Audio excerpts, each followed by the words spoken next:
सर्वांना आषाढी एकादशीच्या खूप खूप शुभेच्छा। आज आपण आषाढी एकादशी विशेष दही साबुदाणा बनवतोय। त्यासाठी एका बाउलमध्ये मी अर्धी वाटी दही काढून घेतले, त्यामध्ये 2 चमचे साखर टाकायची, नंतर वेलची पावडर टाकायची आणि मिक्स करून घ्यायचे। दही जास्त आंबट नसावं, कमी आंबट दही यासाठी वापरायचं आहे। वेलची आणि ते टाकून मिक्स केले। दही थोडं घट्ट वाटते, त्यामुळे थोडंसं पाणी टाकून आपण मिक्स केले।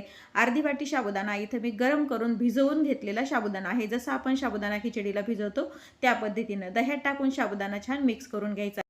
तडका पॅनमध्ये थोडंसं साजूक तूप गरम करायचे, त्यामध्ये मिक्स ड्रायफ्रूट्स टाकून घ्यायचे। काजू, बदाम आणि पिस्त्याचे मी काप केलेले आहेत। ड्रायफ्रूट्स छान तळून घ्यायचे, नंतर दही साबुदाण्यावरती घालून मिक्स करून घ्यायचे। वरतून गार्निशिंगसाठी थोडेसे ड्रायफ्रूट्स टाकून घ्यायचे। तयार आहे आपला थंडगार लुसलुशीत असा दही साबुदाणा। दही साबुदाणा तुम्ही कसा बनवता हे कमेंटमध्ये नक्की सांगा। तसेच माझ्या चॅनलवर नवीन असाल तर चॅनलला सबस्क्राईब करा, रेसिपीला लाईक करा आणि रेसिपी शेअर करायला विसरू नका। सर्वांना पुन्हा एकदा आषाढी एकादशीच्या खूप खूप शुभेच्छा।